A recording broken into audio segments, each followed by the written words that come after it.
All right. Hey, Scott. I wanted to make a introduction video because I was thinking about meeting up with you, and I realized that I pretty much know most of your life story, at least all the stuff you put out there. But you don't know anything about me other than what you may have seen on my Facebook, which you seem pretty busy, so I don't think you had much time to check me out. My name is Dave Davis. I was born in Norfolk, Virginia, in 1981. So I'm 37 years old. I have a beautiful wife who I've been married to for 11 years now. 11 years in June. We have three beautiful children, two girls and a boy.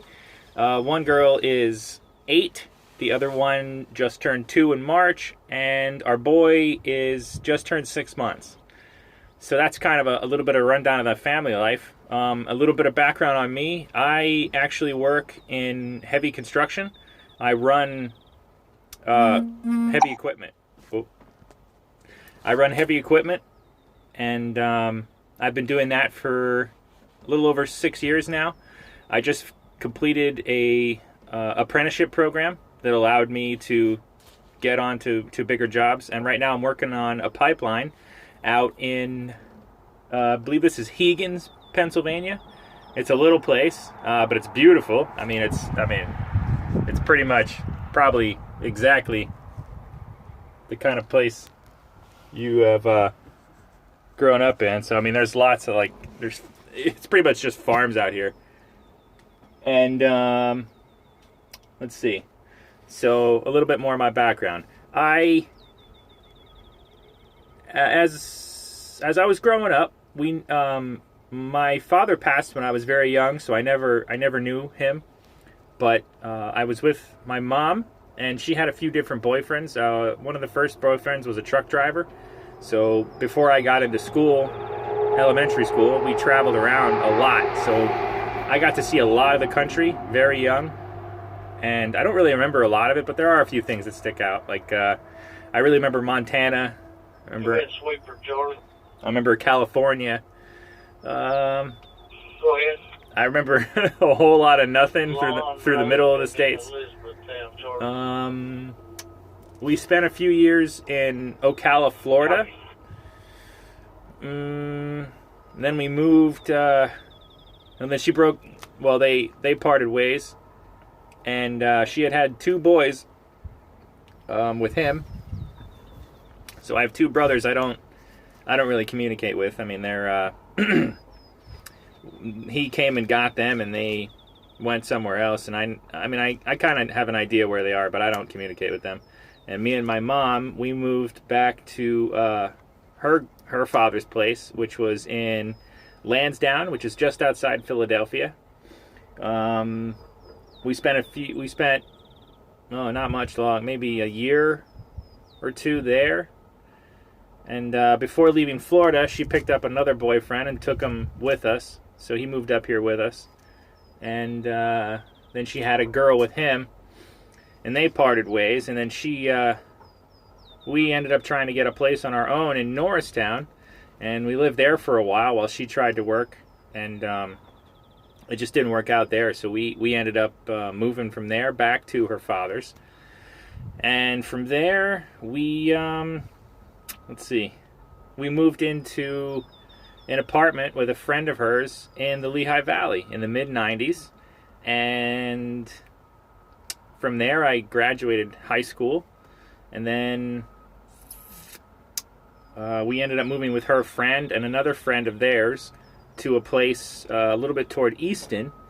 I believe it was Country Club Road out toward Green Pond Nursery. It's off of 33 out there. And I ended up going to Northampton Community College, NACYAC. And I went there for 3 semesters. My first semester, I was just doing a general studies. Here comes a truck. Those guys carry the pipes back and forth. So he's empty now. He'll go pick up some pipes and bring them back and drop them off to the guys behind me. Out, I don't know, you probably can't see too well. Back there. And then there's what we call the right-of-way, which is different different spaces of land that we're allowed to go on, because it's all privately owned out here. I mean, there's very little outside the parks. There's very little government land out this way. But as I was saying, I went to NACYAC, and my first semester I went to, I was looking for just a general studies degree. I was just trying to get something happening. I mean, I really wasn't sure what I wanted to do. I was a little bit of an entrepreneur, but that was some illegal stuff we shouldn't talk about. Near the end of my first semester, I had decided that I was going to try liberal arts, because I connected with a lot of the crowd. A lot of the people there really resonated with me. I liked the way they talked and the way they thunk. And let's see, I did 2 semesters of that, and near the end of my 3rd semester there, my grandfather fell ill, and my mom moved out and moved back down to his place in Lansdowne there, and left me to live with her friends, which I really wasn't comfortable with. So I ended up moving out into my first apartment in pretty close to downtown Bethlehem. It was, I believe it was on High Street, just off of, I think it was Union.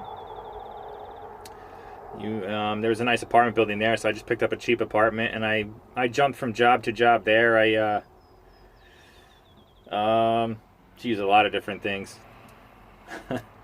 I ended up getting connected with a place called the New Jersey Youth Corps, and I went through a Brownsfields program where they take, I don't want to call it underprivileged, but like younger people who are having difficulty finding jobs. They work with them to try to educate them more, to get them to understand the workforce and to get out there and get a job. So I worked for them for a little while, and due to some terrible habits I had left over from college, I ended up not being able to pass a piss test on one of the jobs, and I ended up kind of being blacklisted in that regard, so I wasn't able to get jobs in that way anymore. I went, at that point I had kind of started branching off into building my own business. I did a lot of landscaping work, so I jumped from company to company just trying to understand the landscaping parameters and like what you'd need to do and how you'd need to start your own business and how to run a business. So I took a lot of, unfortunately, I should have been writing it down, but unfortunately I just took a lot of mental notes trying to understand how the businesses worked and how I would want to make my own business. And I tried doing that for a few years, and then around that same time I met my wife, and as I was doing that, her grandparents also fell ill, and we moved in there to help them with just kind of everyday things like just being able to get by. We didn't really want to see them ending up in a nursing home, so we moved in with them. And I had a bit of a falling out with her father, so I ended up moving back to my mom's place, which is her dad's place down in Lansdowne there, and I stayed there for about a year, and I picked up another job at the as a valet at the airport there. So I worked as a valet for a little over a year or two, I think. Yeah, it was almost 2 years. And things with her grandparents and her father kind of fell out, and she asked me to come back to help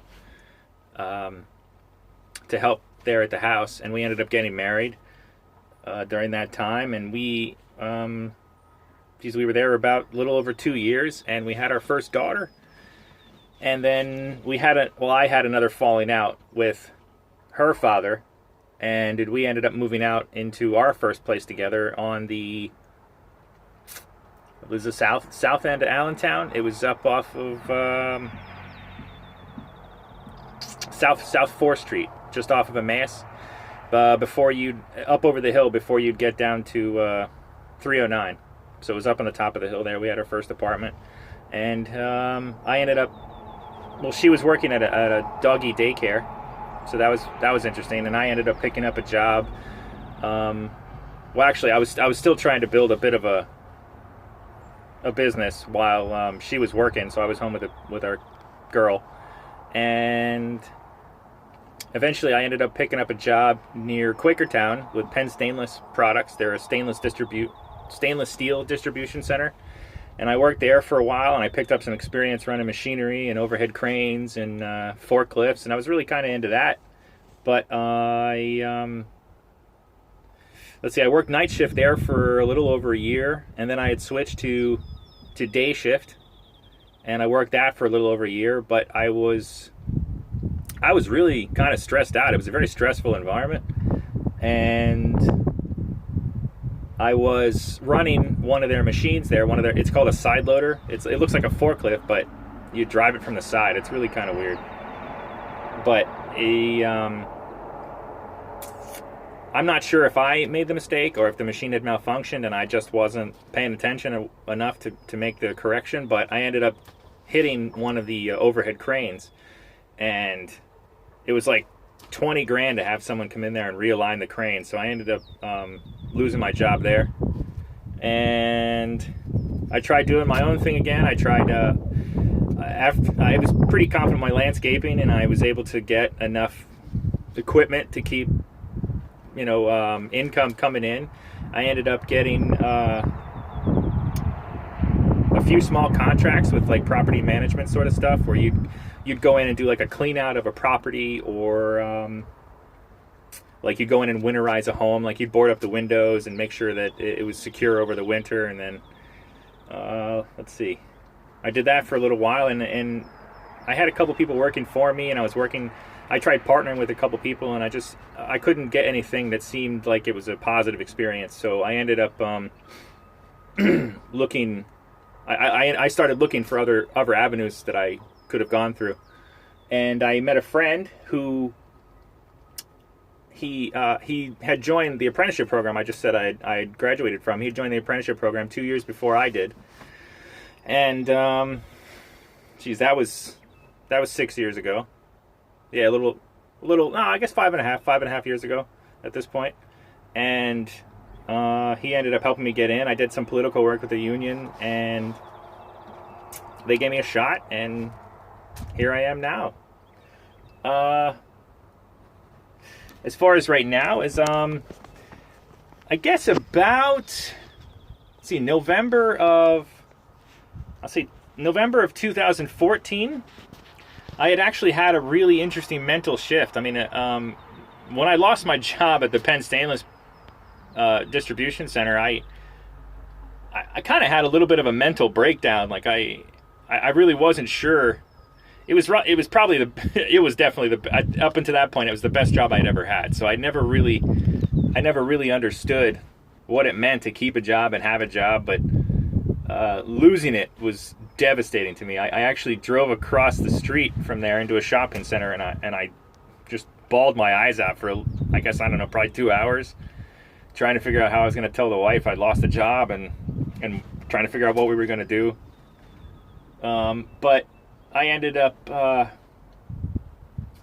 kind of realizing that I just wasn't, my mental game just wasn't there, and I definitely needed to start growing some more. So I mean, that was kind of the first kind of really big push for me to start figuring out that like something was definitely needed to change about me if I was ever going to be successful. And I ended up starting to check out different like self-help books. I think some of the first couple I found was I found a lot of Eckhart Tolle. I found I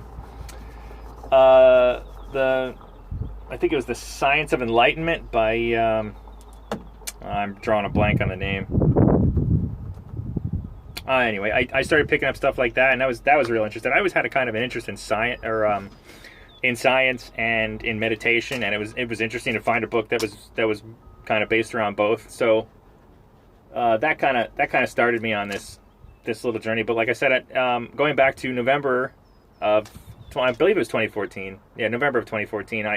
It was the first time that I'd ever remembered having extra money in my bank account, and it really spurred this other idea that like, well, maybe if I have extra money, maybe there's something I can do with it to kind of better myself and maybe, think toward the future a bit more. So I ended up talking with another friend of mine, and he recommended Dave Ramsey's book about getting out of debt, and that kind of led me to A Rich Dad, Poor Dad by Robert Kiyosaki. And I had I remembered in his book that he was talking about the board game he had made, and I was really interested in the board game. But everywhere I looked, the board game was like, I mean, hundreds, sometimes like $200-300, depending on where you were looking. And I was just not ready to commit to a board game for something like, for that kind of money. So I started looking up online to see if anyone else in my area had like a meetup or something where I could try the game. And I couldn't find the game in any of the local gaming stores, but I ran across this app, the Meetup app, and I ran across this meetup at the Sobe Cowork, South Bethlehem Co-working Center, where it was run by Santiago Rivera, and I started talking with him, and he pointed out a lot of really neat books for me, and really kind of inspired me to branch out a bit more. I mean, I started. He recommended like Gary Vee and MJ DeMarco, and that really kind of blew my mind. Like, there was just a whole nother universe of understanding out there, and I started listening to podcasts at that point, and I found a few interesting podcasts. But he had recommended your podcast to me, and I've been hooked ever since. I think you've got really great interviewing skills, and your ability to draw out information and develop a transparency between yourself and the co-host is just amazing. And I really enjoy your podcast a lot. But my own personal journey, like I've got a couple ideas about what I want to do with my life, and I definitely want to be in something more than this. I don't really like working for other people. It doesn't feel right for me. There's so much. I'm just kind of floating along still at this point, and I feel like there's a lot more that needs to be done. And when I saw your post on the Facebook group, I'm not even sure what I was thinking. I've never met anyone I haven't known through someone else, or like I've never met anyone I only know online. I've never gone to any kind of conference like this. I've never taken a day off work to go to anything like this. So there's a lot of firsts that are happening here for me, and I'm hoping that it leads to something more. Well, I know it will. I mean, that's part of the game. You got to get out there and you got to start taking action, and I understand that, and that's kind of what's driving me to do this. I'm coming up on 18 minutes here. I didn't really mean for this to be this long, but I wanted to make sure that you kind of knew something about me. That way we're not just kind of wasting all our time trying to get to know each other. But feel free to. I'm going to email this link to you, so feel free to any questions. I'm willing to communicate, and I'm willing to be as transparent as I feel like as I can be. And yeah, well, that's it. Thanks.